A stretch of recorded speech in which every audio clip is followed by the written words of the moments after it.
Welcome everyone to our second episode of Philosopher Meets Critics, our second episode already, very exciting. This roundtable discussion is organized by the Federal University of Bahia and Concept, the Cologne Center for Contemporary Epistemology in the Kantian tradition. And today we're very honored to have Annalisa Coliva from the University of California in Irvine. She's chair of the Department of Philosophy at UCI, and her research mainly focuses on epistemology, philosophy of mind, and history of analytic philosophy. And today she will present her book, Extended Rationality, published in 2015. And again, we have three critics. Welcome, John Greco from Georgetown University, Plínio Smith from the University of Sao Paulo, and Modesto Alonso from the University of Pontificia de Salamanca. I hope I pronounced it correctly. So first we will start with the presentation of Annalisa, which she recorded beforehand. And then we'll directly dive into the comment section. Hello. So I'm going to give a brief presentation of my book, Extended Rationality, a Hinge Epistemology. The book came out in 2015, and so it's already 5 years old. And in fact, I've written extensively in response to comments made by various critics, and also to clarify some aspects of my thesis in the book, and actually also to expand and extend the framework, which is the extended rationality framework presented there, to other cases and forms of epistemic rationality. In fact, a book with my new papers is forthcoming, and I'm also writing another book on social hinge epistemology, so on the extension of the framework to issues in social epistemology such as disagreement, testimony, trust, and some applied philosophy having to do with epistemic injustice and also feminist issues. So let me share the screen with you.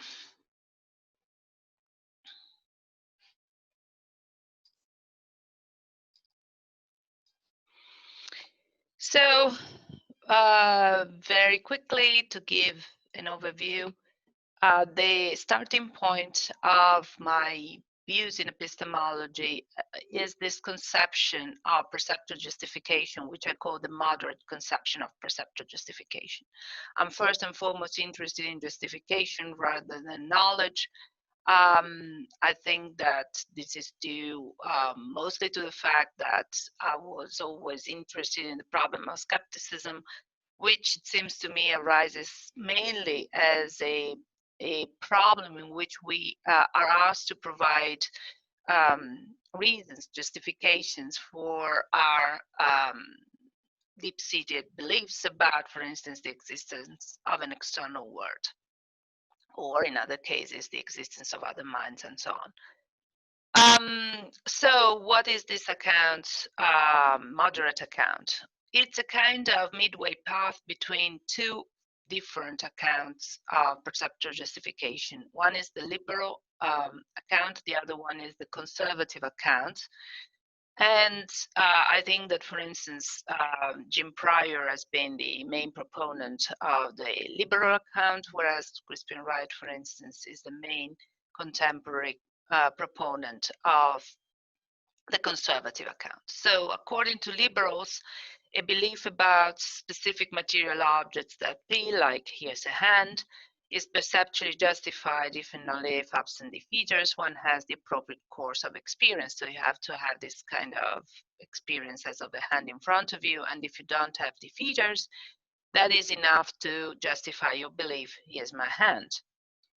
I think this kind of account is too weak because the same course of experience is possible in cases of perceptual hallucination, and it has been maintained by many that it actually makes it more probable I'm hallucinating having a hand here. So how do we favor the good belief that there is really my hand here, if it's just based on a kind of experience which as such could even raise the probability of a belief that is incompatible with it's my hand is here, like I'm hallucinating having a hand here, or I'm a BIV having hallucinating a hand. The other account of perceptual justification, as I said, is the conservative account.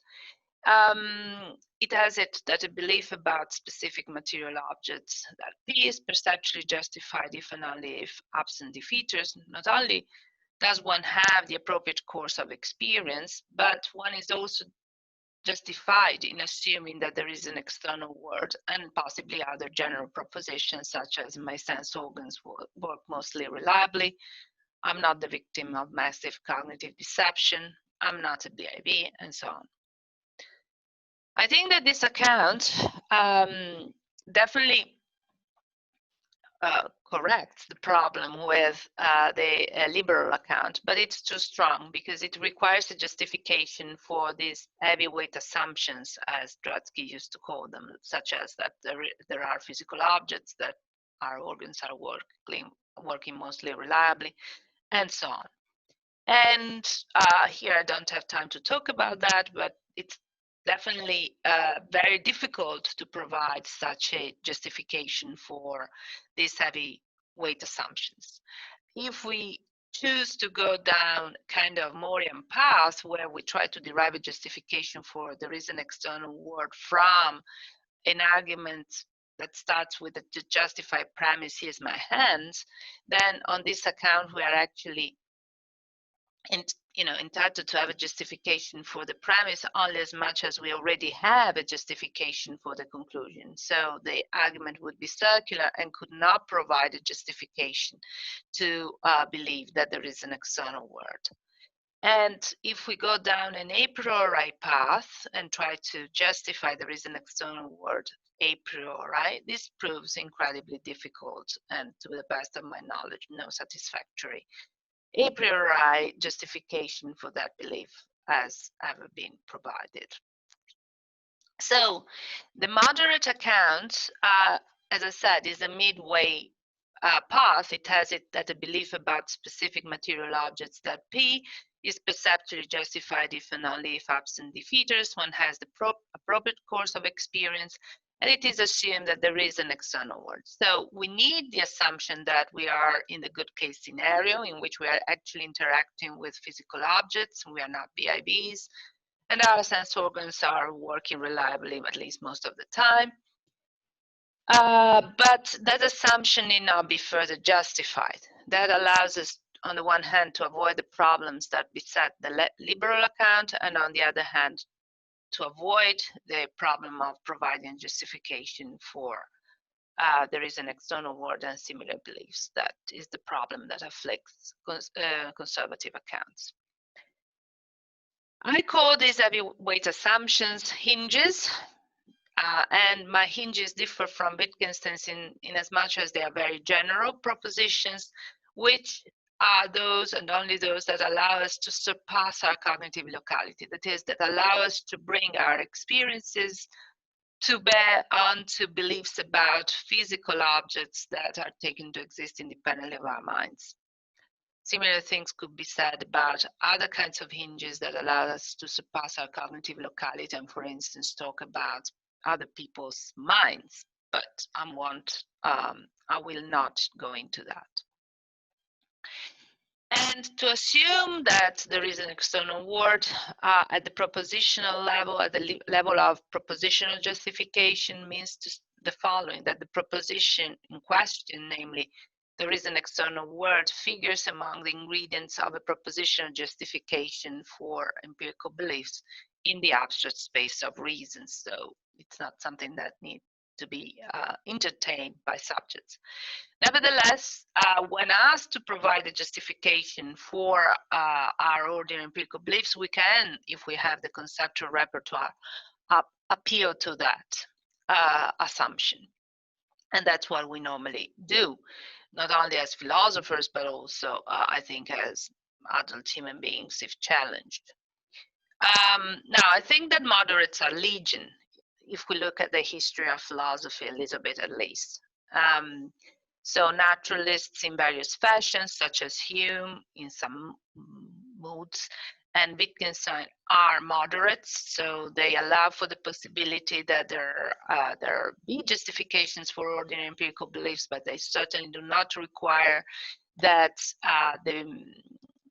there is an external world, for instance, or there are physical objects be independently justified, but they also do require them to be in place. Certainly, according to so-called framework readings of Wittgenstein's uncertainty, he held that view and considered propositions such there is an external world as hinges and assigned to them kind of grammatical rule-like role. I will not go into that here.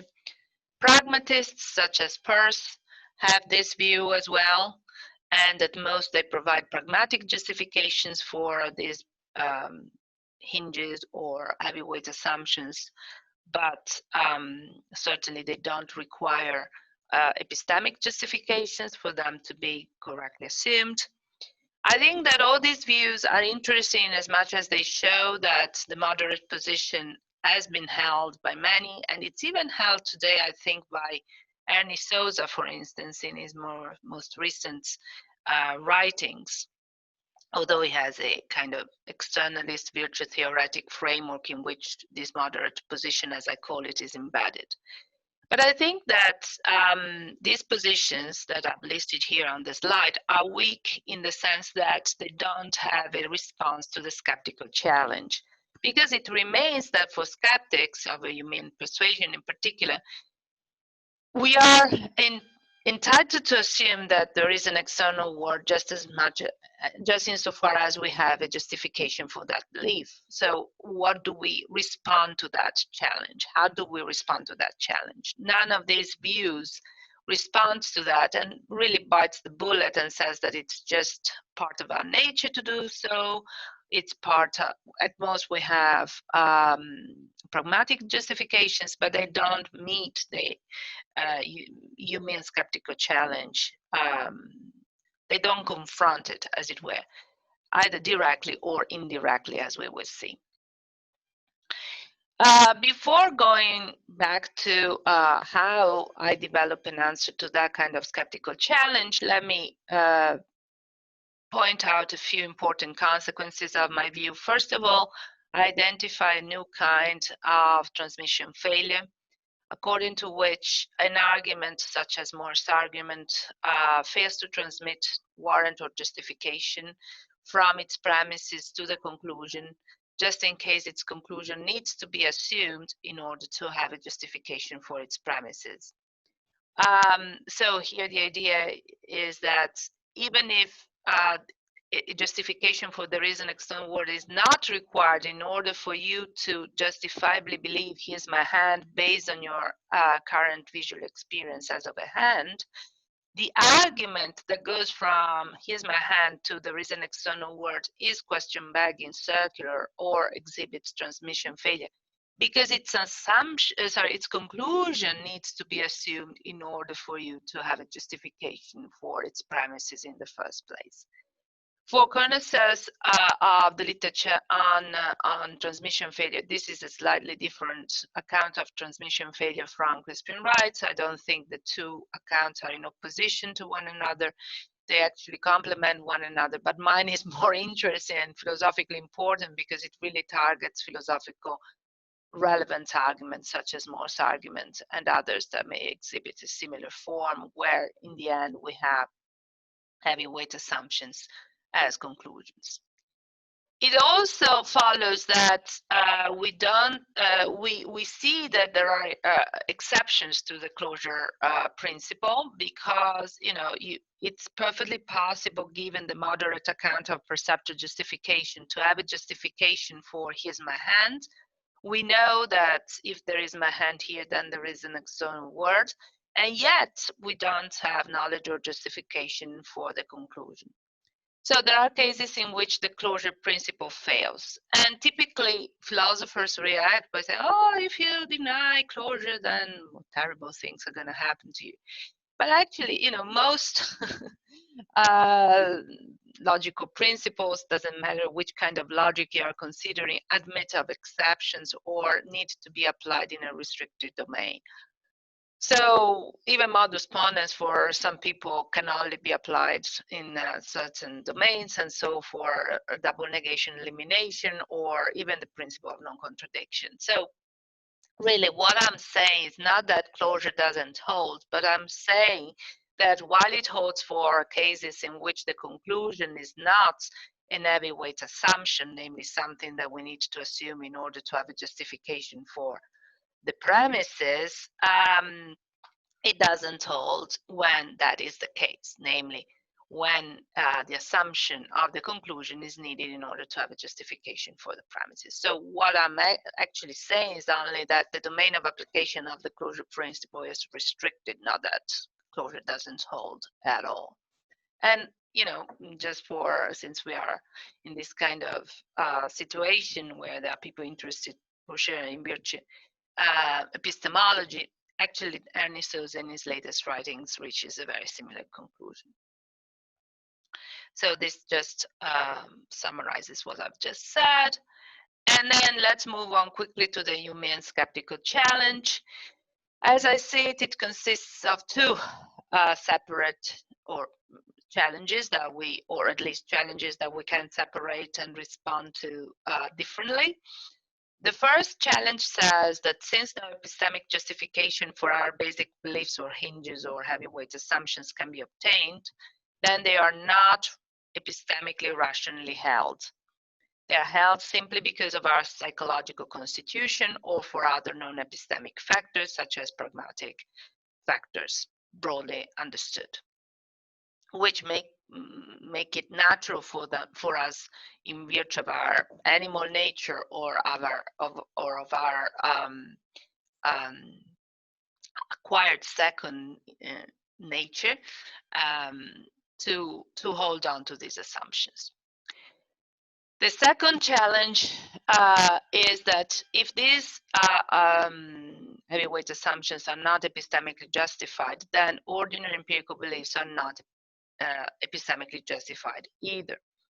And in order to answer the second challenge first, I think it's enough to notice that closure doesn't hold unrestrictedly, and particularly doesn't hold when the conclusion is a hinge proposition due to the kind of transmission failure that I mentioned before, that here I still have the number 2 to distinguish it from Wright's version, and to the moderate account of perceptual justification. The moderate account tells you that it's enough for you in order to have a justification for here's a hand to assume that there is an external world while having the appropriate course of experience absent defeaters.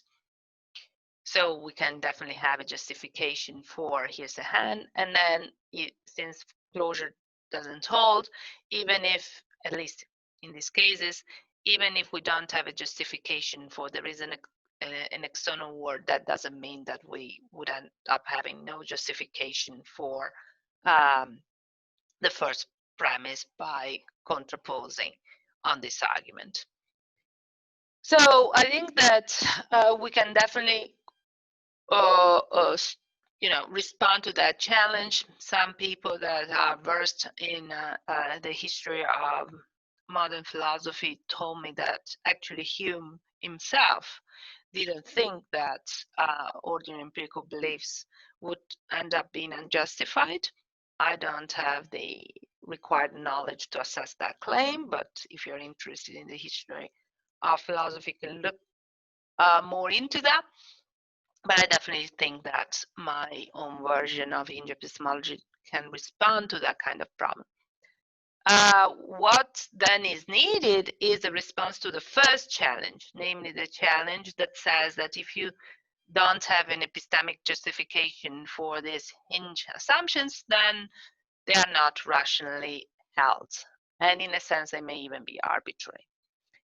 So what notion of rationality is at play then in this kind of case for that challenge to be possible? Well, what I call epistemic rationality skeptic, the kind of notion of epistemic rationality endorsed by skeptics, according to which it is epistemically rational to believe all and only perceptually justified propositions, at least when we are dealing with beliefs about mid-sized objects in our surroundings based on our sensory perceptions.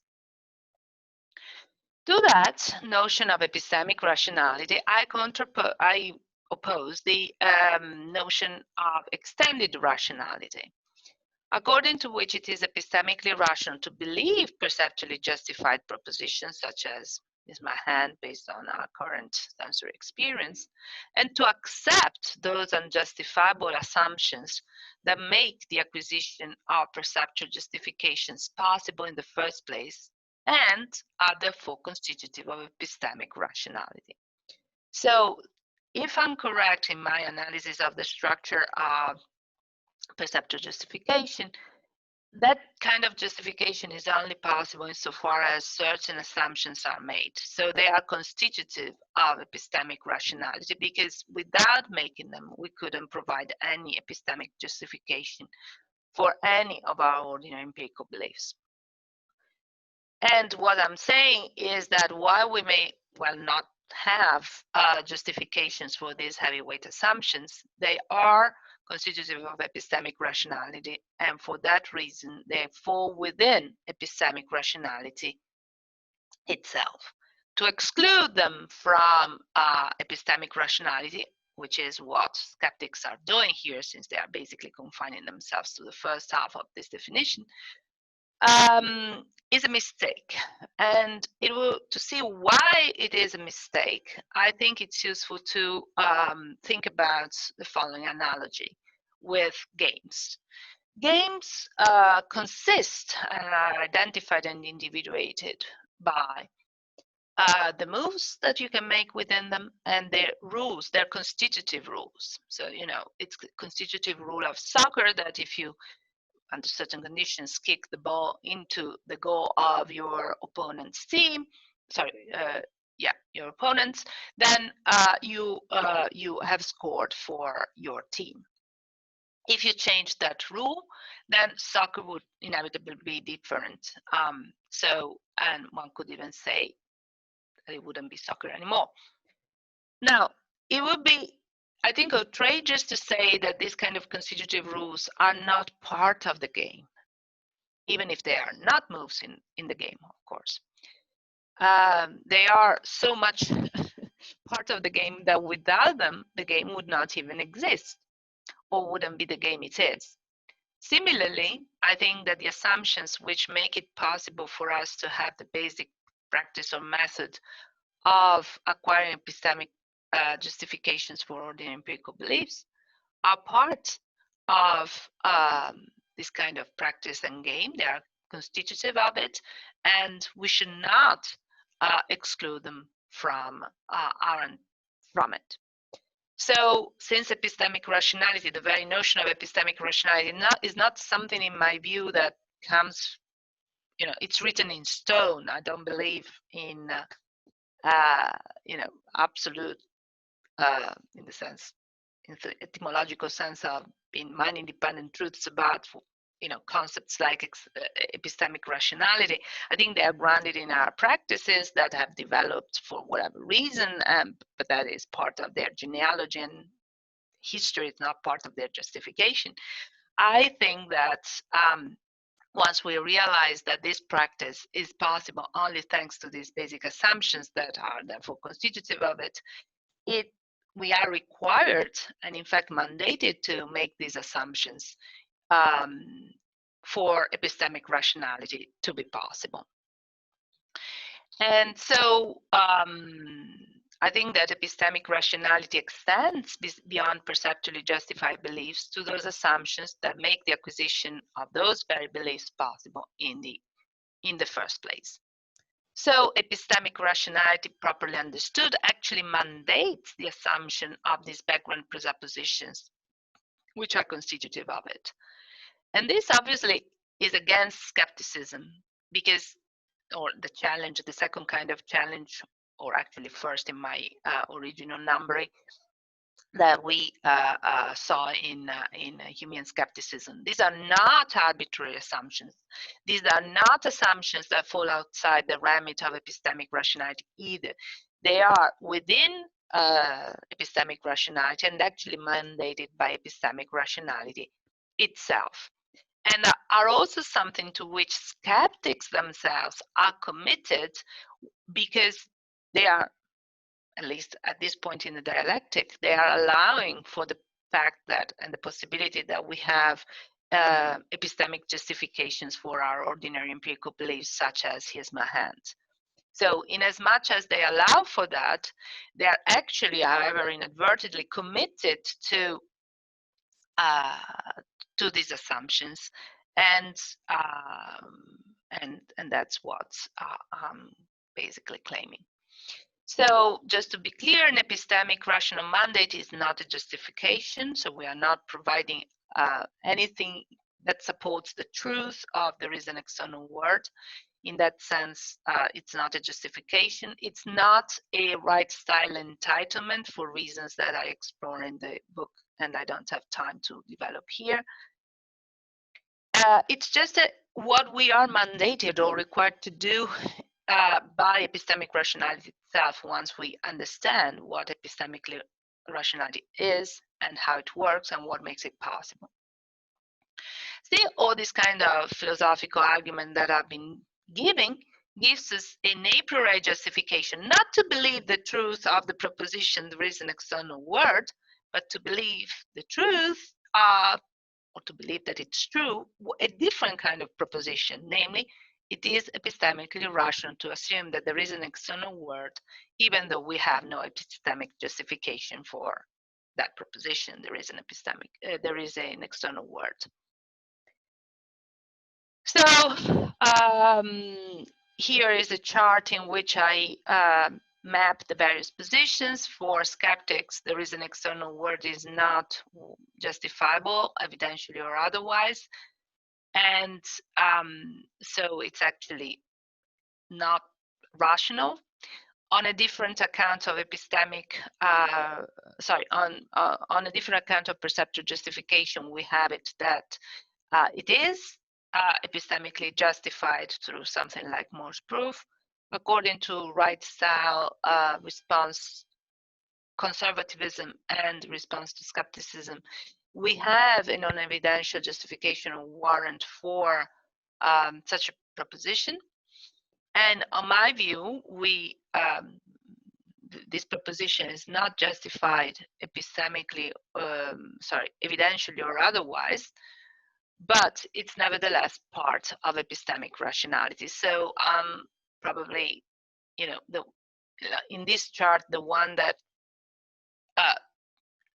distances ourselves the most from the skeptical understanding of epistemic rationality and of what it takes to have perceptual justification.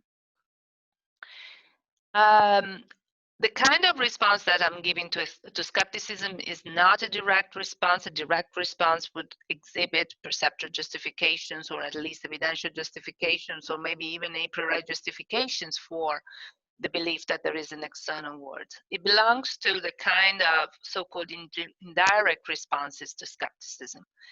Those that acknowledge that epistemic justifications for these heavyweight assumptions are not attainable still offer a diagnosis of why this would not have the disastrous consequences that skeptics think it would have. So, as we saw, the fact that we don't have justification for ordinary empirical beliefs doesn't follow, given moderatism, my account of transmission failure and my account of when closure doesn't hold. The first challenge, namely that these assumptions would turn out to be arbitrary and non-epistemically rational, is met by noticing that the lack of epistemic justifications for them doesn't make them fall outside the scope of epistemic rationality once the notion of epistemic rationality is understood properly. So the diagnosis is that the skeptic works with too narrow a notion of epistemic rationality, and that's where they the skeptic goes astray. So I think that is all. Thank you very much. And now we can have our Q&A. So thank you, Annalisa, for the presentation. And please, John, start. Okay, thanks very much for the invitation to comment. And Annalisa, I thought this was a fantastic book.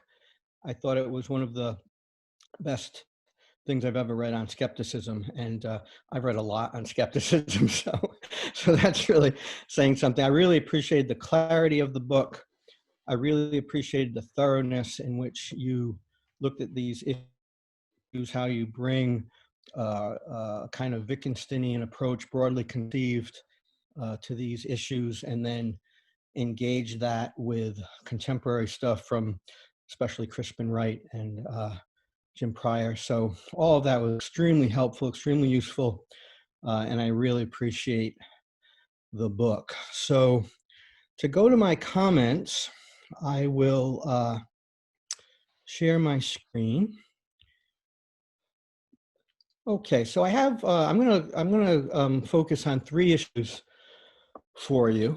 And the first one is partly just a call for clarification. So the first issue regards what is the appropriate metaphor for the architecture that you are defending with regard to perceptual warrants. So the first issue is, does Coliva think that the relevant Hinge propositions are unwarranted reasons, or are they not reasons themselves, but reason enablers? So on the first interpretation, the hinges provide a kind of foundation, not a Cartesian foundation, but a foundation in the sense that they're regress stoppers. They're part of the regressive reasons, and they're what stop the regress. On the second interpretation, they're not reasons themselves, but they provide a kind of scaffolding or framework within which reasons have their place. And I feel like these are 2 very different architectures, so to speak. So there's textual evidence in the book for both. So for the unwarranted reasons interpretation, where the hinges are actually part of the regressive reasons, the hinges are said to support ordinary empirical propositions or claims. They're said to be constitutive ingredients of perceptual warrants. They're said to be in the space of reasons, and ordinary empirical propositions are said to be based on them. So those all suggest that their reasons themselves are right, or at least constitutive of reasons. For the reasons enablers interpretation, that's really suggested by the notion of scaffolding or framework, but you also say that the hinges are background assumptions, that they make justifications rationally available, that perceptual warrants arise only within a system of assumptions or hinges, that perceptual justifications take place within a system of assumptions, that the hinges lie beside the root of inquiry and make justifications within the inquiry possible in the first place. So again, that suggests that they're not reasons themselves, but somehow are a kind of scaffolding or framework that make reasons possible. Now, why is that important? Well, one, it's just a call for clarity. These are 2 different architectures, and so which one are you defending? But also, the interpretations would seem to present different problems, or to put it in a more neutral way, they would seem to have different advantages and different costs and different benefits, right? So in particular, a problem for the unwarranted reasons interpretation is, I think it commits you to a counterintuitive theory of reasons. So, and again, this is a theory of reasons as such. We think of reasons as things that ought to be warranted in order to provide warrant. They ought to be known in order to ground knowledge. And so when you ask somebody for your reasons, you think you're asking for a currency that has the same kind of value as the epistemic property that they're supposed to allow or give rise to. So it just seems counterintuitive to think, especially counterintuitive to think of reasons themselves as being able to provide support as being a kinds of grounds or something that knowledge can be based on, but not known themselves, etc. The problem for the reasoner, or at least one problem for the reasoner enabler's interpretation, is that whereas reason's circularity is clearly vicious, reason circularity is akin to premise circularity. Premise circularity is clearly vicious. The conclusion can't be based on premises that are somehow being assumed by the conclusion itself. But if the hinges are not part of one's reasons, if they're not part of the reasons on which the conclusion is being based, then various bootstrapping arguments don't involve reason circularity or anything akin to premise circularity. They involve something more akin to rule circularity, like as if, if a logic professor, gives a little argument that modus ponens is valid, and if the argument uses modus ponens as its inference structure, that's not clearly vicious. I think in the book you think it is vicious, but it's not clearly vicious. It's not clearly vicious in the way that rule circularity is. So, for example, imagine a logic class where I say something like, "Look, an argument is valid if it's such that if its premises are true, its conclusion must be true. But modus ponens is like that. Therefore, modus ponens is a valid inference rule, right? That seems perfectly fine, right? And the reason is because modus ponens is not being used as a premise in the argument. It's just sort of supporting, it's sort of in the background as a rule of inference that the argument is employing. And that might be vicious, but it's not clearly vicious as premise circularity or reason circularity would be. Okay, so moving on to the second issue. What does Coliva mean by epistemic rationality, and why should the skeptic be satisfied with it? Why does it answer skeptical concerns, in other words? So I'm not sure Coliva ever tells us what epistemic rationality is. She gives us what she calls definitions, but they're not really definitions. They really just state alternative extensions. They tell us which things are rationally justified. They don't tell us what what things are epistemically rational. They don't tell us what epistemic rationality is. So there's a couple of examples there. The one she endorses is of course epistemic rationality ER, where it's epistemically rational to believe evidentially warranted propositions and to accept those unwarrantable assumptions that make the acquisitions of perceptual warrants possible in the first place, and are therefore constitutive of ordinary evidential warrants. Again, that's not so much of a definition in the sense of telling us what epistemic rationality is. It just simply gives us the extension of the concept. But here are some things that she does say about epistemic rationality. So one is that epistemic rationality is importantly different from warrant, or the property of being warranted. And we know this because the relevant Hinge propositions are rational but not warranted. Also, epistemic rationality is importantly different from practical rationality, and in ways that are supposed to be relevant for addressing skeptical concerns. So Coliva thinks that the skeptic rightly objects to views that are satisfied with mere practical rationality for the hinges, but should be satisfied with epistemic rationality for the hinges.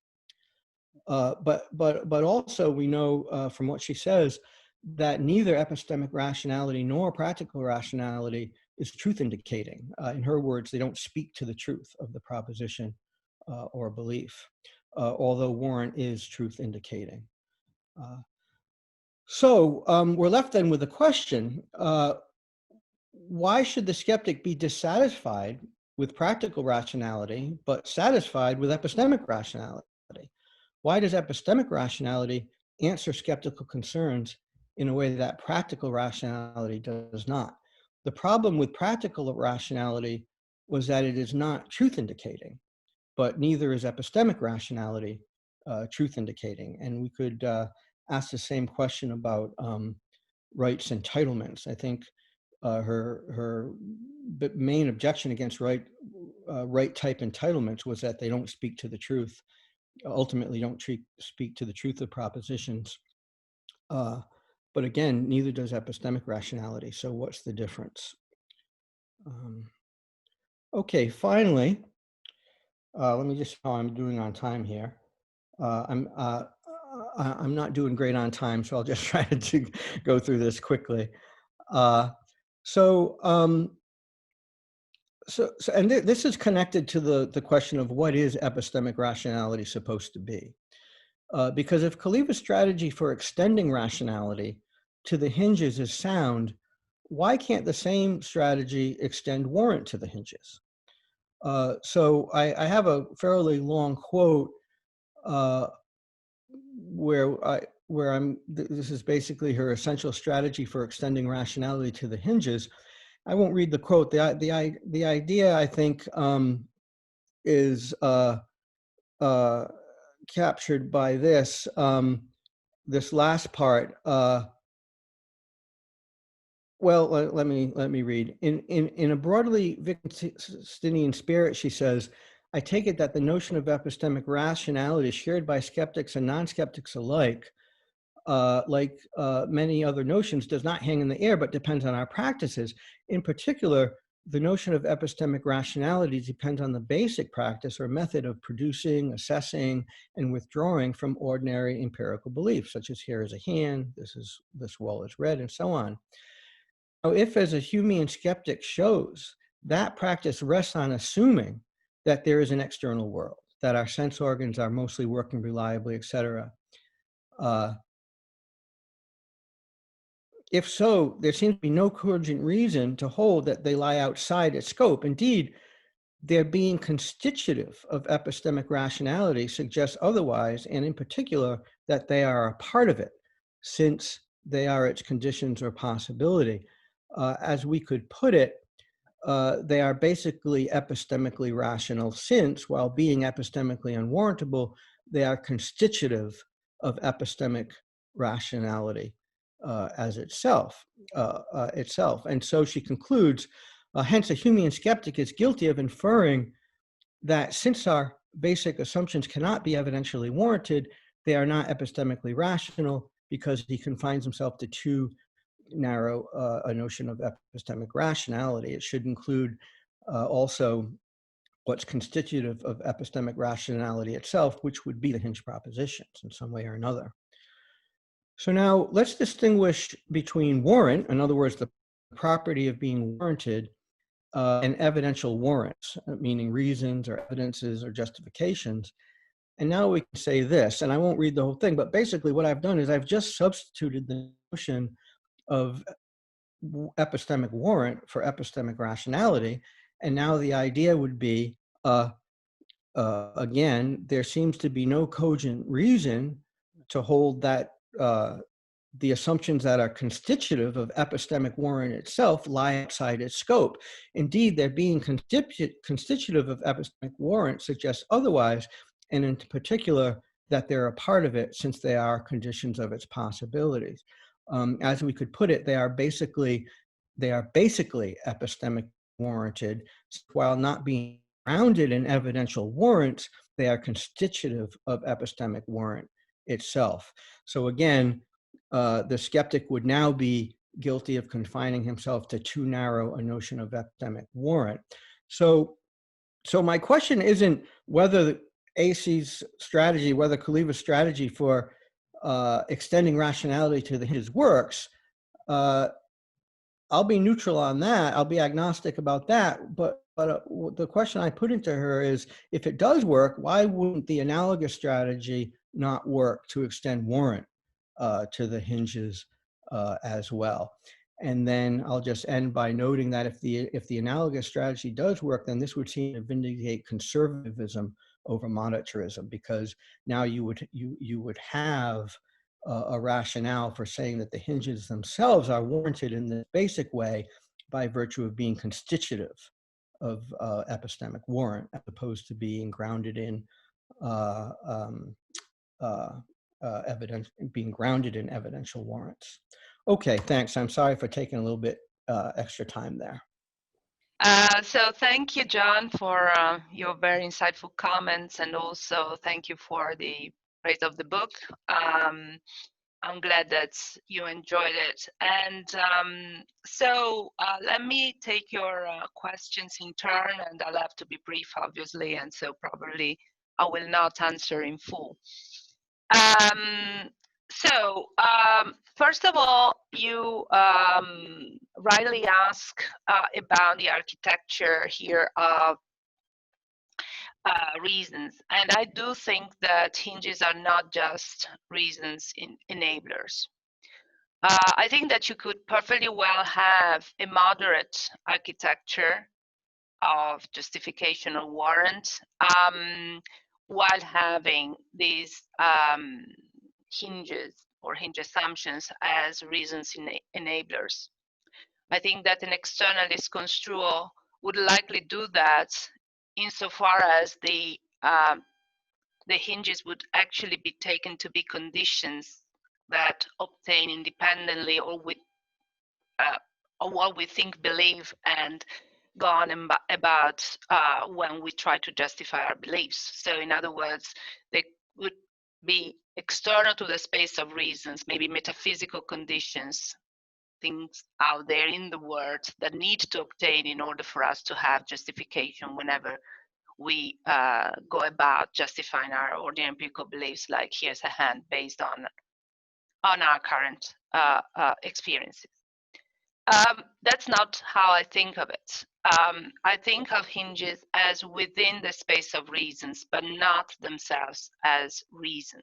So in the space of reasons, which is a very common metaphor, but probably a very confusing one at that, there aren't just reasons. There are, as it were, contents that then get supported or not by reasons, or that are constitutive of reasons. And I think that amongst them, we have beliefs, ordinary beliefs, like here's my hand, which is, in this case, supported by a reason, namely my current experience. But for that reason to be possible, something else needs to obtain, and in particular, it has to be assumed within already the space of reasons that there are physical objects, and therefore that my experience bears onto beliefs about ordinary physical objects, and not just on, beliefs about collections of sense data, let's say. This is also a function of the fact that I'm an internalist about justification. So these assumptions or hinge assumptions are really pieces of information that we can avail ourselves to. And then, of course, the usual story has it that in order for us to be rational in doing so, entitled in doing so, or not doing things arbitrarily, those pieces of information need to be justified in their turn. But that's where the constitutive story comes in and says, look, maybe that is not that obvious. Another way of trying to answer your question is to think about, as I do often, very often in my way of thinking about epistemological issues, I'm thinking of what happens in mathematics and in mathematical theories. So in mathematics, in axiomatic theories, we have axioms from which we derive theorems, that is, justifications for propositions within the theory. And axioms obviously can be only circularly justified within the theory. Of course, we can change axioms and exchange theorems and axioms within theories. So that's where things don't, the analogy doesn't work perfectly. But once we fix the axioms are not themselves provable unless we admit for circular proofs within the theory. They are what needs to stay fixed in order for justification for various propositions within the theory to be possible, and therefore become theorems of the theory. So that's how I'm thinking about issues there. Then, to your second question, what is epistemic rationality? It's a bit like asking what is knowledge, right? So there are various proposals we know about that.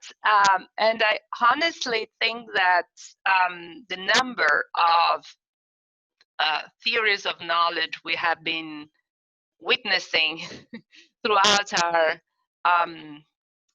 history as epistemologists since Plato onward, well, Plato maybe didn't have one, but anyway, actually doesn't speak in favor of the prospects of success for that. I know that you think otherwise. I see people that are thoroughly engaged in the project, but it's not that knowledge is that thing up there that I, you know, that I give a theory of. In my view, that is already a move that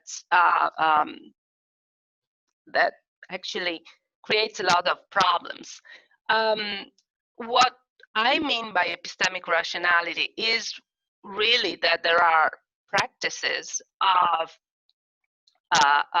providing justifications for, in this case, ordinary empirical beliefs. It's not just about that, but we'll confine this discussion today, I think, or at least this exchange to that kind of case.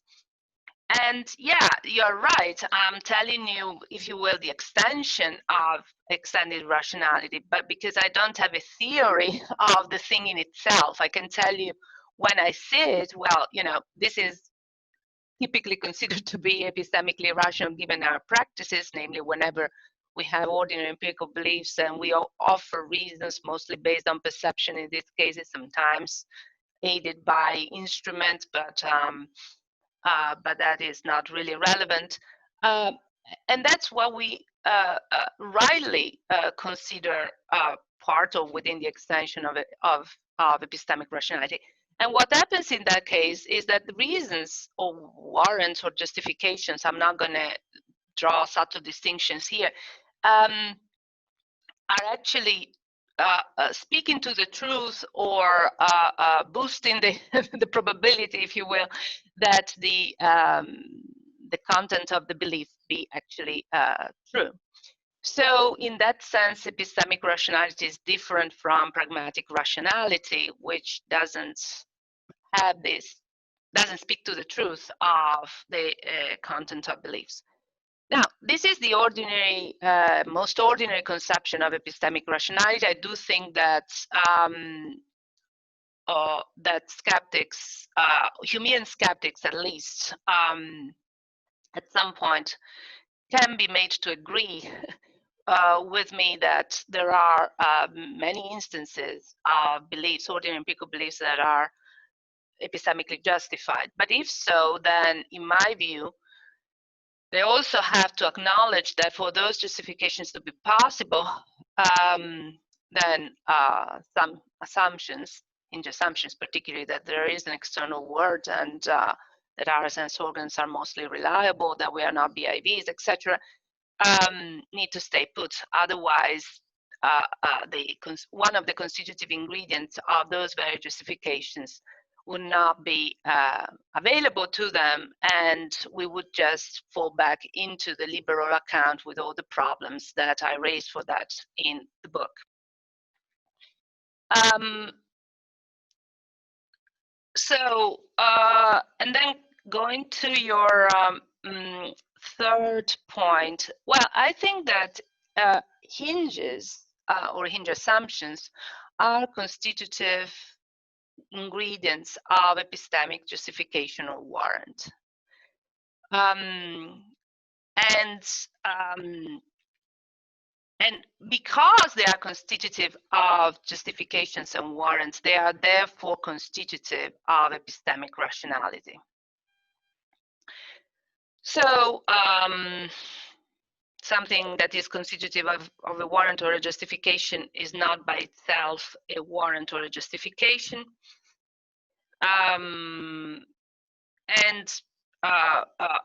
These hinge assumptions are constitutive elements of justifications, but only together with the appropriate course of experience, so they don't do anything by themselves.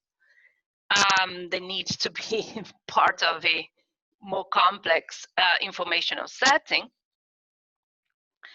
And only when they are coupled with these appropriate courses of experiences, ups and defeaters, can they then produce, justifications for ordinary empirical beliefs. And so, all I'm saying is that they are epistemically rational on this extended notion of epistemic rationality because of their constitutive role with respect to ordinary empirical justifications or warrants with respect to our ordinary beliefs.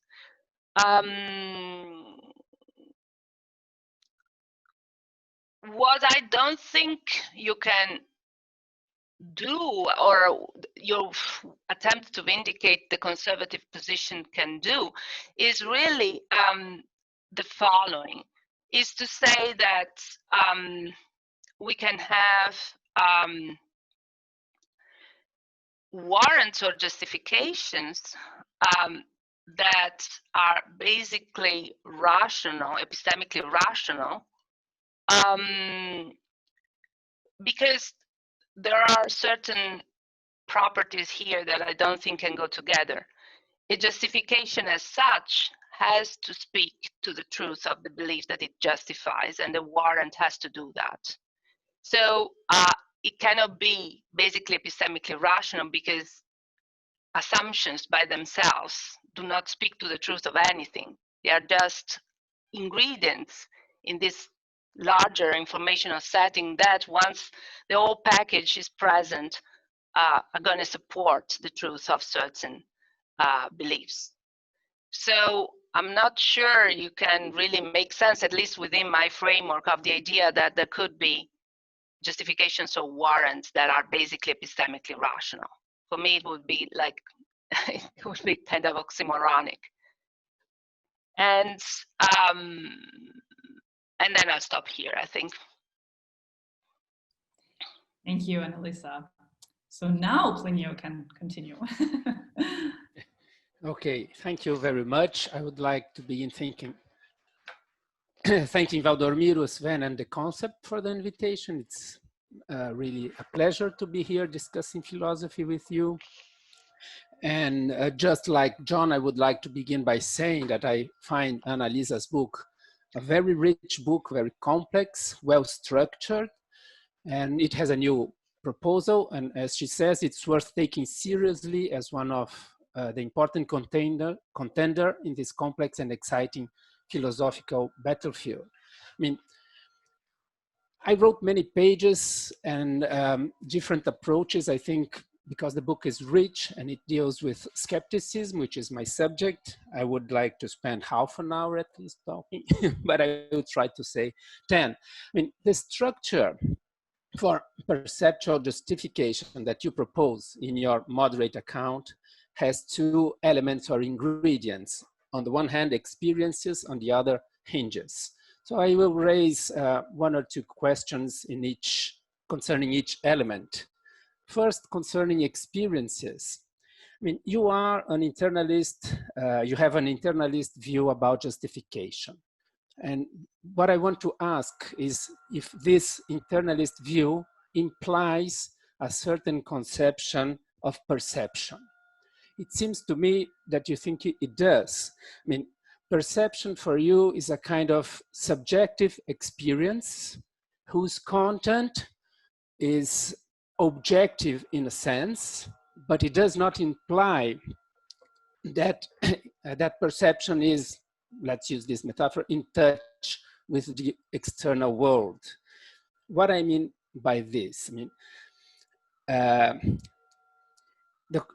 I want to raise this question also, which is connected to the first one.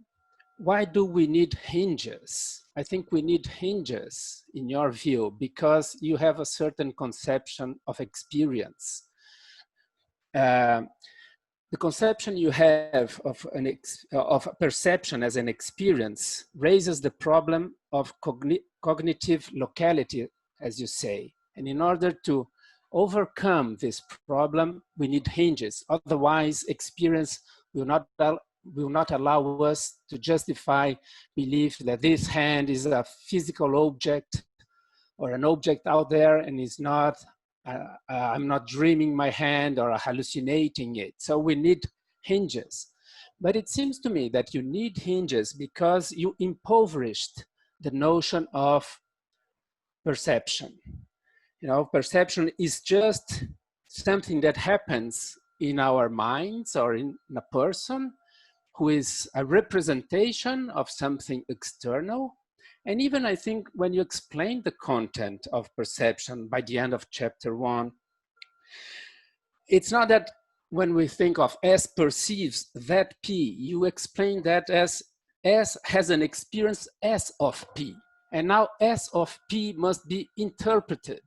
And hinges are necessary to give the interpretation that this S of P is about the external world.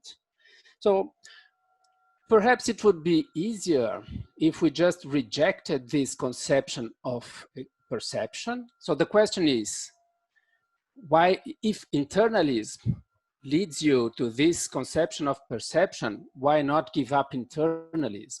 But also I think that internalism does not necessarily imply this conception of perception. And if you have, let's say, a relational conception of perception, or if you think that perception is does not need an interpretation to be about an object, it is itself, the content is itself a physical, let's say, object is implicit in it.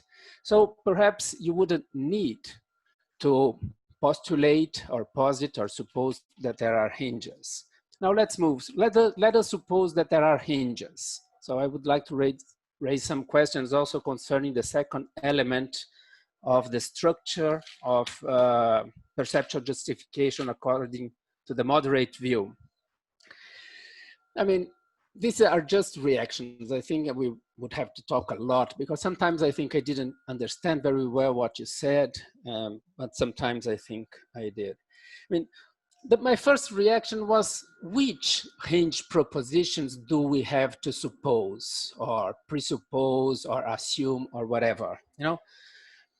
Because it seems to me that there are a bunch of hinge propositions that could perhaps fulfill more or less the same role. So, for instance, you use a lot, there is an external world. For me, if it's an external world, that supposes an internal world. But perhaps I do not accept an internal world. I'm not an internalist. Suppose I'm a materialist, you know?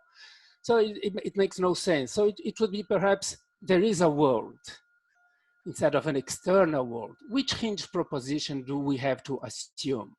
Or perhaps I could say there is a material world. But then what do I mean by a material world? So many theories about matter, you know? Or then let's keep the word material. There is a physical world. But then I have different physics. If I change my physics, do I change my hinge proposition as well? You know, so the idea is that, and if we go to other kinds of hinge propositions, something like my sense organs are working fine.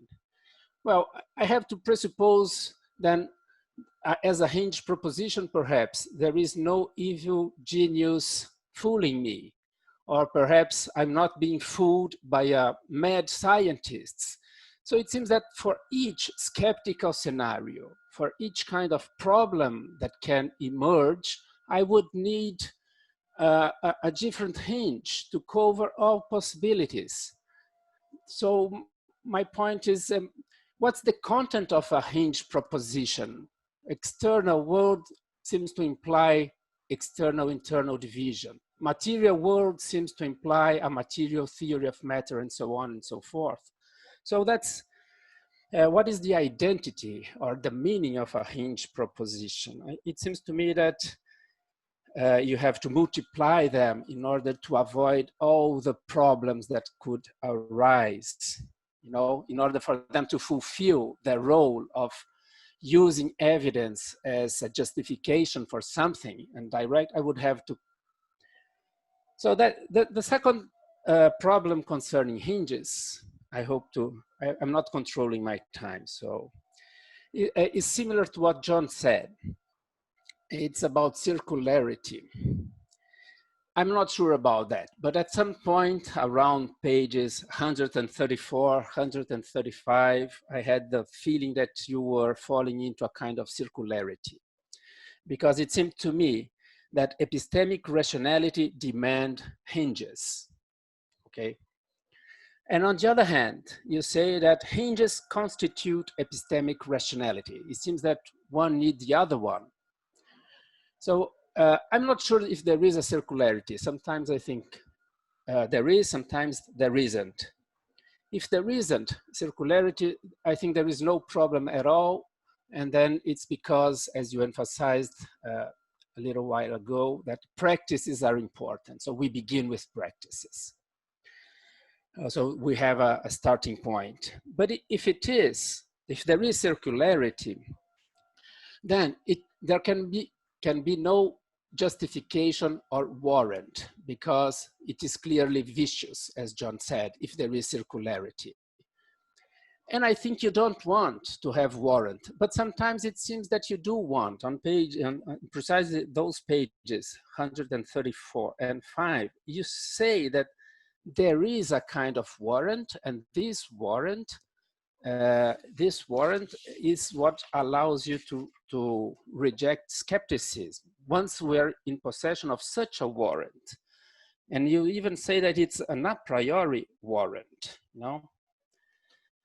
That it's rational to believe there is an external world. But if there is circularity and there is a warrant, then circularity is a problem for you. I'm not sure. I just want to hear a little bit more about that point.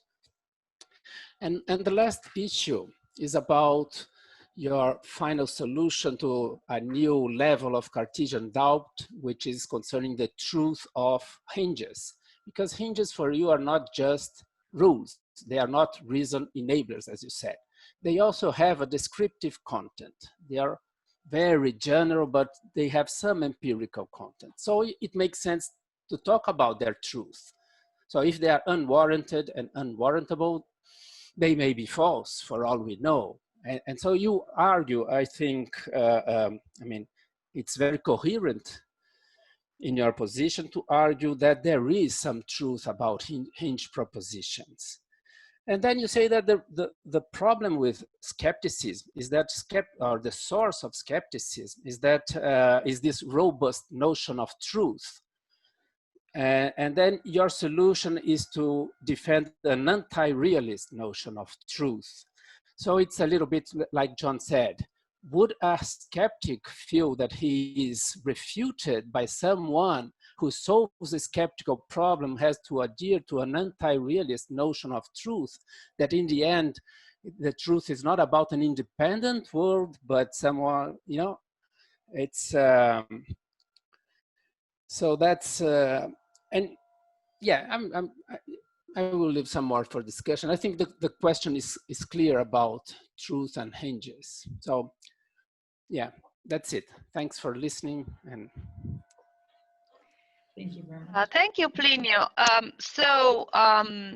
Regarding your first question, I'm not a disjunctivist, if that is a way of summarizing the objection. And I will never be, for the, I think, good reason that is really, in my view, the conception of perceptual experience that is really off the board for me. I mean, I want my epistemology to be at least possibly aligned with our best theories about perception at a psychological level. Now, all and our best theories about perceptual experience are representationalist theories. And there are tons of experiments in which people are just, you know, produce certain representational states by being poked around with electrodes in. So I take it that thinking that in perception we have within our minds, because after all, perception is for subjects. Objects is really something that I'm not going to buy into ever. Doesn't matter whether it helps me allegedly with an epistemological problem. So I think that our theories as philosophers are subject to some constraints. They are not immediately verified or, but by science, but certainly it's a bit bad thing if our best sciences are really opposed to them. And also, the best disjunctivists I know of actually, in a sense, are also Hinge epistemologists, because there is a second order problem for them. So even assuming that, in perception, we directly take in facts, unless they want to deny the possibility that from a subjective point of view, things might look the same even when we are hallucinating, they have to give us some reason to say that we are in the good case scenario. And that's where they typically intersect with Hinge epistemology and try to explain why we should, after all, assume that we are in the good case scenario in which we are actually interacting with the physical world. And so that there is an external world out there that is causally responsible for the kind of experiences we are having. So I don't think that it's, just by going, let's say, disjunctivist about perception, even if it were possible, and I don't think it's a good solution, we discard Hinge epistemology altogether. Okay, regarding what I mean by there is an external world, I just mean that there are physical objects out there that are mind independent. Their ultimate constitution is something that I leave to physicists to determine, not to metaphysicists. Unfortunately, I've been studying people somewhat connected to the Vienna Circle for the best part of my life, and I do think that the ultimate structure of matter is a matter of for science to determine.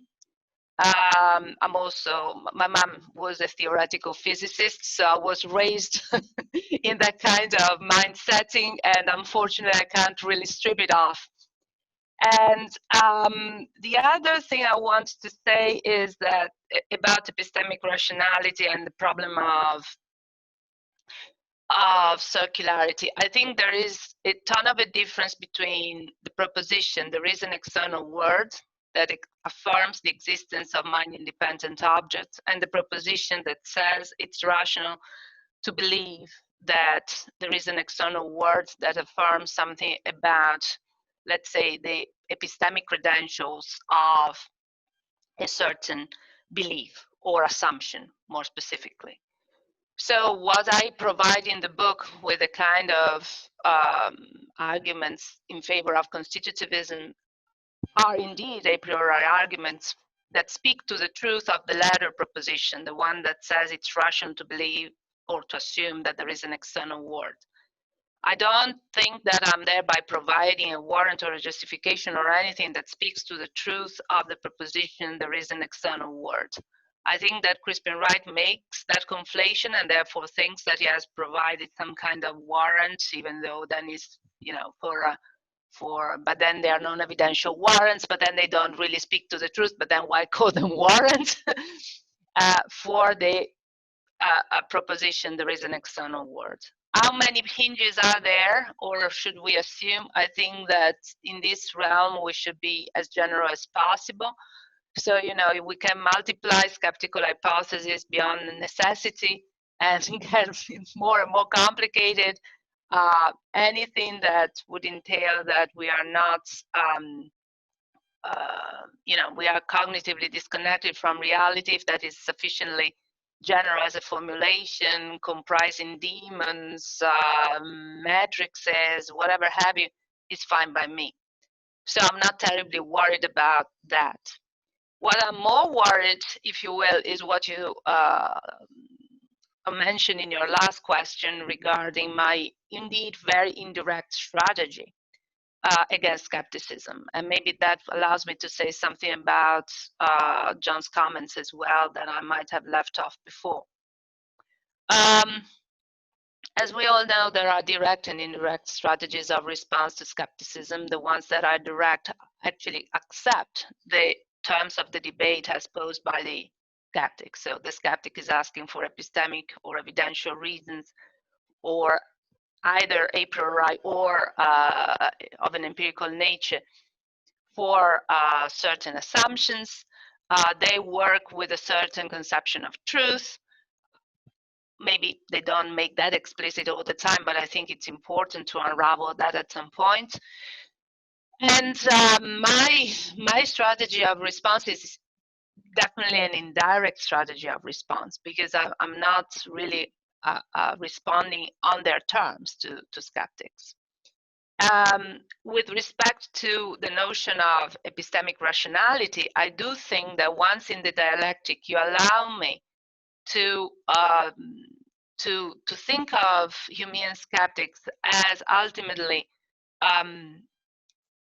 subjects that allow for the possibility that our ordinary empirical beliefs are justified, and yet the assumptions that make those justifications possible would fall outside the realm of rationality, I think I can create problem from them even in their own terms, because if it's really necessary to make these assumptions in order to have the justifications and they fall outside the realm of rationality, then why should we engage in this practice after all?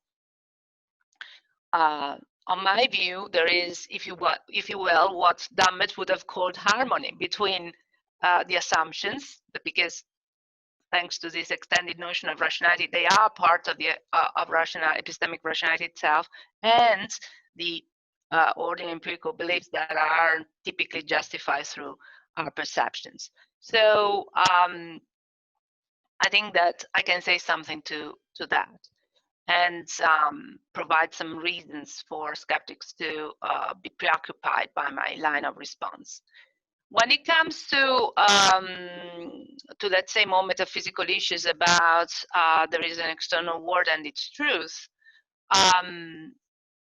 I do think that if you really buy into the Hinge Epistemology framework, you are really basically, allow me to, this kind of analogy, maybe it's historically inaccurate, but you are in a Kantian framework. So it's not that you can step outside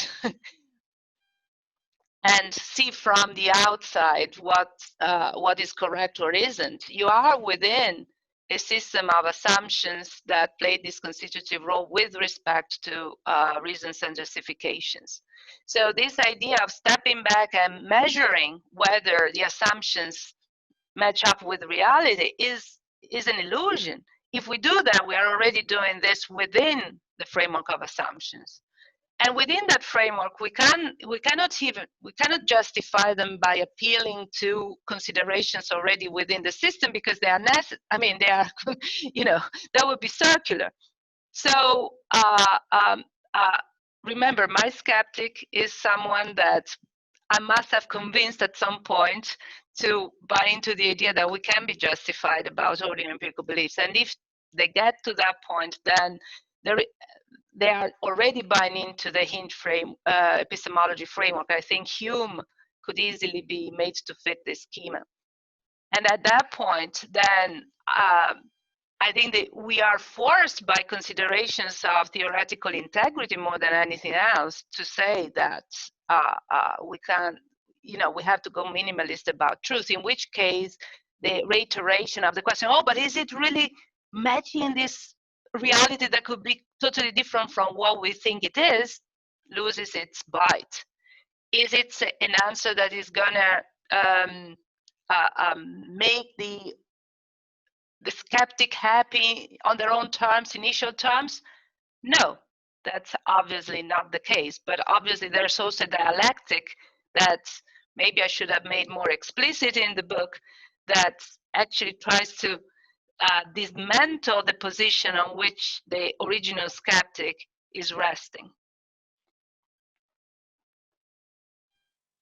Thank you very much, Annalisa. So let's move on to our last critic. Modesto, please continue. Thank you. First of all, I want to say thank you to the organizers. Also, thank you to Baldomiro. And of course, thank you to Annalisa for her wonderful book. As a matter of fact, I think that extended rationality is one of the most important contributions to the analysis of the basic structure of epistemic rationality in recent years, as well as having been instrumental both to develop Wittgenstein's inchoative ideas into a full-fledged systematic epistemology and to make them philosophically fruitful, well beyond the narrow domain of exegesis. Well, I will share my slides, my screen. Just one moment. Here we go. Well, just to start with, I want to to collect some claims, very important claims in the book, with which I fully agree. I think that Coliva is completely right against liberal views in claiming that experience on its own underdetermines the beliefs that could be taken to be justified by it. I also think that she is right against conservatives such as Crispin Wright that hinges cannot be warranted. I also think that hinges are propositions with a semantic content against ineffabilism, a position that has been mainly defended by Daniel Moyal-Sharrock. I think that is a very good advice if we are dealing with the problem of the basic structure of perceptual justification to confine hinges to general assumptions, such as there is an external wall, my senses are generally reliable, or as Sosa puts it, reality tends to correspond to appearance. I also think that is very sensible just to defend this criterion to assess the epistemic weight of different alternatives. The criterion is how well they perform in view of the skeptical challenge.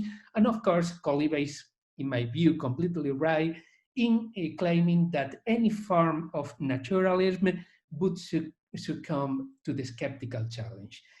However, I have several questions to press, mainly two big questions about the book. The first question is regarding the argument for the rationality of hinges, an argument that, according to many readers, is a transcendental argument with more than a flavor of Kant. As a matter of fact, I think that is parallel to the transcendental deduction of categories. And my main worry is regarding the view that hinges are rules of evidential significance, which have to be added to appearances in order to obtain evidential justification for empirical quotidian beliefs. I will take my inspiration mainly from Sosa's latest remarks on the status of general background assumptions. As you know, Sosa's version of virtue epistemology is coming very close to Hinge epistemology. And I also, in my last remark, I want to just to say something about one insight I found in one paper by Alan Hazlitt. Well, I want to be clear for now that I don't object to Coliva's strategy. As a matter of fact, I think that the moderate position is the correct position. However, I think that it might be better fulfilled by a different account of the function played by hinges in the architecture of epistemic rationality. My main point is that hinges cannot be rules or norms in order to generate justification for empirical beliefs, that they have a deeper role. They are marks of action, in my view. Well, I want to first to reconstruct very quickly the skeptical challenge. I think that the skeptical challenge is a formal challenge. It starts from a formal reason, And this formal reason is a formal reason for refusing to count empirical propositions as hinges. The reason is that if a proposition is warrantable, it cannot be a principle of inquiry, a principle of grammar, a principle of logic, or whatever. From this, it follows that almost by definition that epistemic principles cannot be proved or warranted. The problem for the skeptic is that since there is nothing to be said for our background general assumptions, they are rationally on a par with any other general assumption, including the denials of hinges we could make in their place. The point is that if we take two opposing systems of coordinates grounded in opposing default assumptions, and those fundamental assumptions cannot be supported by any arguments at all, we become mired into a limiting case of Pyrrhonian equivalence. Two opposing systems are supported by matching arguments because they are equally unsupported and equally unsupportable. And of course, from equivalence, it follows skeptical suspension.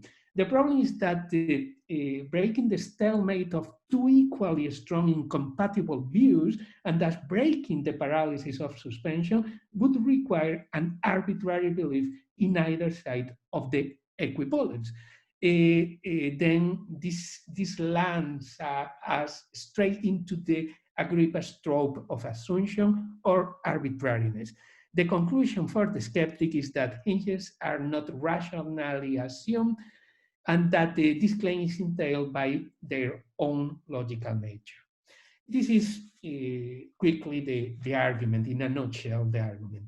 And following a long tradition in epistemology, Coliva looks for a kind of via media, middle path between a mere arbitrary assertion and offering supporting warrants. She came to the conclusion that hinges are groundless but rational, following three claims. The first claim is that the notion of epistemic rationality is taken from our ordinary practices. The second claim is that Humeans and non-Humeans alike agree in that our practices are rational. And the third claim is the extended rationality view, that hinges are constitutive of our practices, lying within the latter's scope as their conditions of possibility. Well, however, I think that the argument might be effective against a Humean that takes for granted that our epistemic practices are rational, but it falls short against one who is skeptic about epistemic rationality itself. This radical skeptic starts from our common conception of rationality as a normative domain valid to any epistemic agent independently of contingent features and irreducible to psychological compulsion. And this skeptic demands a criterion to distinguish rationality from a compulsive system of rules relative to our contingent constitution. The problem is that Coliva's de factoist conception of rationality, according to which rationality depends on how human beings are contingently constituted, seems to fall short of our conception of rational normativity. It appears as if Coliva were endorsing a second-order variety of naturalism, thus succumbing, according to her own criterion, to the skeptical challenge. That could be a worry. Besides, this radical skeptic raises the question as to whether epistemic practices would stand as they are independently of whether hinges are true. The problem in this case is that the skeptic is pointing to a gap that should somehow to be filled between our overarching epistemic condition and the domain of internal rationality. The problem is that there must be some kind of internal relation between the truth of hinges and our commitment to the truth of hinges for the latter to be properly, rationally endorsed. On the contrary, the system would be something like spinning in the void, something that is spinning in the void without any connection with truth. Well, I think that when Coliva is claiming that epistemic rationality and truth at bottom can come apart, she's conceding maybe too much to the skeptic. But this is just a skirmish because I think that there is a trumping card for the skeptic about the rationality of hinges.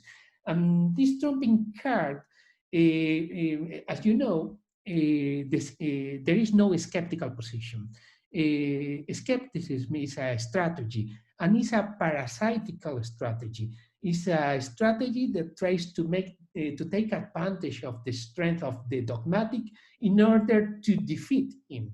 In this sense, I think that the skeptic's objective is just to show that according to our notion of what it is to be a non-negligent agent, we have to conclude that we are epistemically negligent by default. This conclusion comes from an argument with three premises. The first premise is that we are constitutively blind to our overarching condition. The second premise is that reflection imposes on us the duty of ruling out possibilities, including skeptical scenarios, that, if actualized, would affect the epistemic standing and the quality of our performances.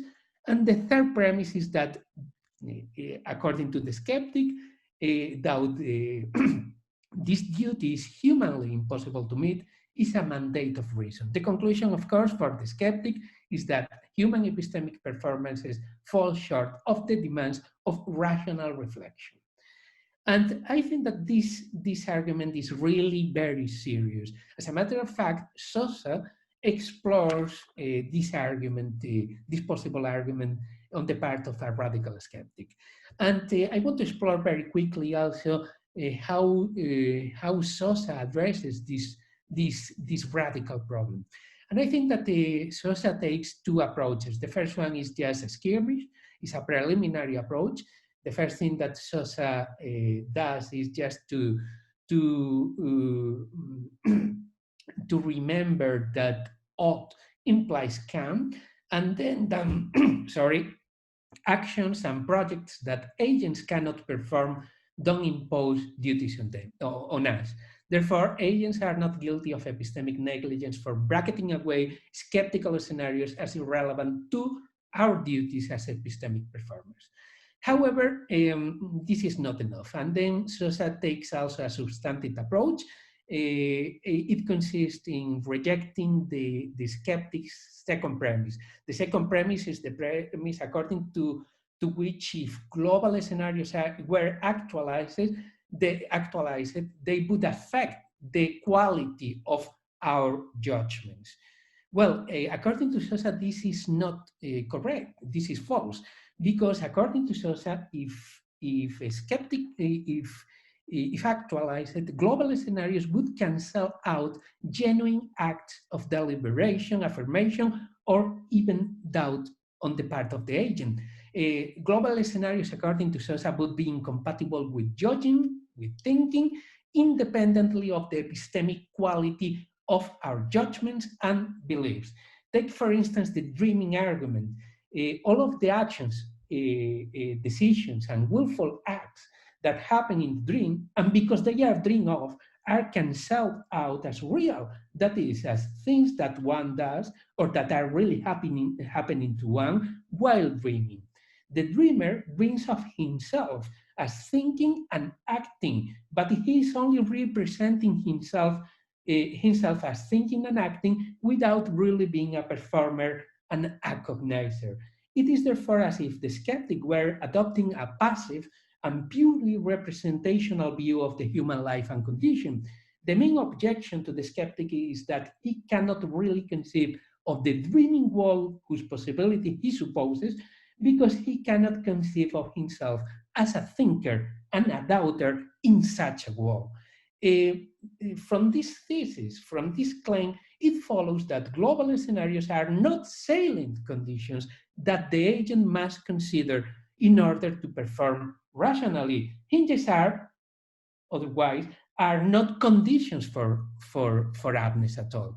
According to this view, they are marks of agency, conditions for judging, thinking, and performing Überhaupt. Well, some consequences from this argument.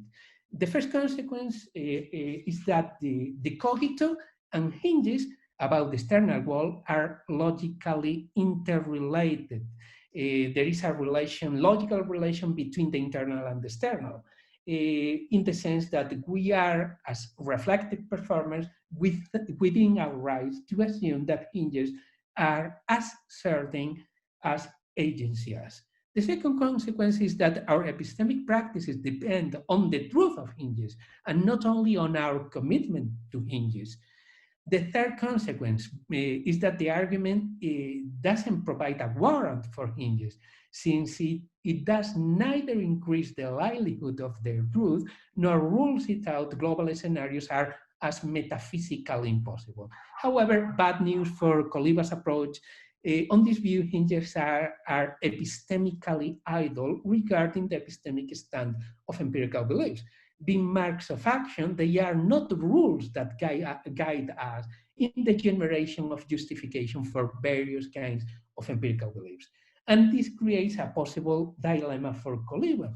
Would it be possible to address properly the skeptical charge of negligence while retaining the view that hinges are rules of evidential significance?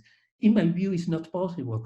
If we want to address this serious challenge, we have also to change our way of viewing the function and the role that hinges play within epistemology. The thing is that for me, it's not bad news at all, because my main worry concerning Coliva's approach is what I call the epistemic construal of the role of hinges. The epistemic construal that I think that is implicit in the book is one that conceives of hinges as assumptions that guide the reflective agent to warranted, maybe apt beliefs.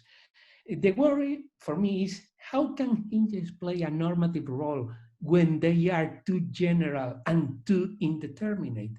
And this is a worry that it can be expressed in two different ways.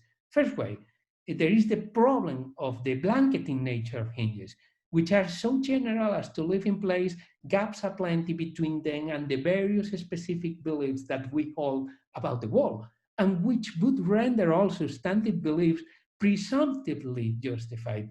The perceptual beliefs formed by normal perceivers, along with beliefs formed through cultural prejudices. And the second way of expressing this worry is as a Kantian problem, as the Kantian problem as to how hinges can be rendered determinately applicable to experience, in particular judgments, namely as to how hinges could help us to select what can be evidence for what. Absent the view that hinges are conditions of judgmental action, they would only be mere forms of thought without determinate realizations. And my suggestion is that if hinges play a role, if at all, in governing thinking, is more like the function, is not like a positive function, but as a negative function. Is more like the function of a break that sets limits to inquiry and belief. This means, following Wittgenstein, that almost any empirical belief can be made to occur without commitment to hinges. And just to finish, I want to link the epistemical and the ethical, also following Wittgenstein, and in this case, some insights from Alan Hazlitt. I want to remind that if the previous account is correct, agency and hinges cannot be proved, and this is something that we have to grant to the skeptic. For all we know, they can be an illusion. However, this possibility, the possibility that they are false, is, I think, unthinkable for us. Is not a living option which we could take seriously without destroying our inner selves and renouncing ourselves. Is this practical certainty which involves care for ourselves that counters at bottom theoretical doubt. This is why I'm so sympathetic to Alan Hazlitt's view that hinges are expressions of volitional necessities akin to moral obligations towards ourselves. The lesson from this point is that the Hinge epistemology should not be rooted away from the ethical and maybe from the religious dimension so conspicuous in Wittgenstein. After all, for Wittgenstein, the vanishing of the world is nothing else than the world becoming an object of indifference. Thank you. Thanks, Modesto, for these very rich comments. I'll just mention a few things. Of course, you're right in saying that I provide a transcendental argument, but my argument is not meant to prove or sustain the truth of the proposition that there is an external world. In that case, since Stroud, we have become familiar with that kind of criticism to transcendental arguments that, are meant to prove the truth of the assumptions, but that's not the aim of my transcendental argument. I don't intend to provide a justification that allows us to think that it's true that there is an external world. As I said before, the kind of transcendental argument I give is for the truth of a different proposition, namely that it's rational to assume that there is an external world. And that has different problems, namely it may not be satisfy kind of skeptic, the initial skeptic we start discussing with, but definitely is not liable to the same kind of objections that so-called strong transcendental arguments are liable to. Concerning Agrippa's trilemma, I agree that Hinge epistemology is meant to address the third horn of the arbitrariness of the assumptions, and I do think that if to address that horn of the trilemma, we have to demonstrate that hinges are true in the sense of corresponding to a mind-independent reality. We cannot do that. So if that's the only way of addressing that horn of the trilemma, then the strategy would not be successful. But for reasons that I've partly already mentioned, I don't think that is the only way of thinking of the truth of hinges, and so I don't think we should end up either saying that they are false or that we cannot know whether they are true or false. We know that they are true, but we have to be clear about what the property of being true with respect to hinges amounts to. So in other papers that I've written afterwards exploring these ideas more thoroughly, I've actually maintained a pluralist conception of truth. So, that is a fairly elaborate position which addresses the problem of why we call them truths, even if these properties are realized differently depending on various domains. I can only refer people interested in this issue to my further work on the analysis of truth for hinges. So for me, hinges are minimally true, whereas propositions within the system, like ordinary empirical propositions, are true in a more robust sense of the word, particularly because they are sustained by evidence. I tend to steer away from a correspondentist conception of truth anyway, even for the empirical domain, and that might set me apart from other pluralists or about truth or alethic pluralists, and there are several out there. Like Crispian Wright, of course, but also more recently Nikolai Pedersen, Peter Lynch, Michael Lynch, and many others that have been working on these issues. When it comes to your reading of Sousa, I think you are accurate in saying that from that perspective, the role of hinges is really to make it possible for us to engage in judgment the way Sousa thinks of judgment. And I've actually commented quite extensively on these aspects of Sousa's position in the series of seminars that he held here at UCI on Zoom. They are recorded, both the presentations and the discussions, and they are to be found on the website of the new research center founded by Duncan Pritchard here at UCI called Knowledge, Technology and Society.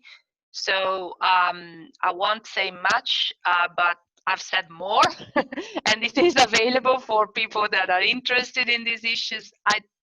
My main reservation when it comes to Sousa's position regarding judgment is that it really builds too much into that from my point of view. So I would like to be able to say that judgment is definitely a kind of mental action, cognitive action that requires conceptual repertoire, etc.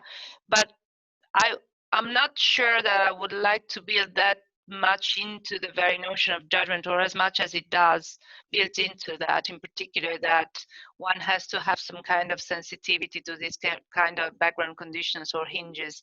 And it also depends on what we mean by having some kind of sensitivity to these background conditions. If we require that we are able to conceptualize them and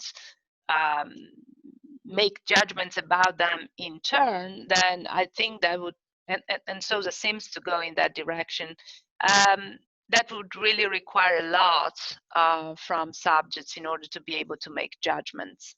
And on a more streamlined conception of judgment, then I think judgment can happen also if you are an inverted brain.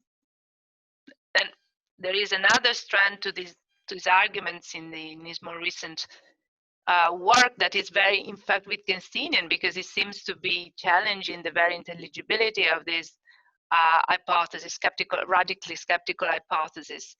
And I may be sympathetic to that, but typically contemporary epistemologists try to find solutions that allow at least for the intelligibility of this radically skeptical hypothesis. As I said, I've commented more extensively on Sousa's position elsewhere, so I will not, also in the interest of time, delve more into that issue. And hinges for me, yeah, there are conditions for conditions of possibility of justification and warrant. That's what I maintain. They guide action. Yeah, they do also guide our actions. I think it would be terribly complicated to live and survive if we didn't take for granted that there are money-independent physical objects, if we took our chances while crossing the street, suspending that belief, then it might end up in disaster for us. So maybe that car approaching is just a figment of my imagination, but it's not going to be a wonderful strategy, right? So they also have a practical role, but and I do think that skeptics of a Humean persuasion might really accept that too. So I'm not entirely sure that just by insisting on the practical role and way of guiding action that hinges might have, we would really provide a stronger response to skepticism. So I'll stop here. I'm sure I didn't do justice to the myriad questions that were raised. They were all incredibly interesting, deep, and I want to thank you all for taking the time to read the book so carefully and to raise such formidable objections. And I also want to take this opportunity to thank the organizers for this series And it's been a pleasure for me. Thank you so much. So thank you very much, everyone. It has been a great pleasure, and I hope our viewers enjoyed this as much as we did. And if you want to leave us a comment, you can do that in the comment section below. And if you want to stay tuned on future episodes or other events by Concept, you can visit concept-phil.de. Thank you everyone for joining and for your valuable contributions. See you next time. Bye.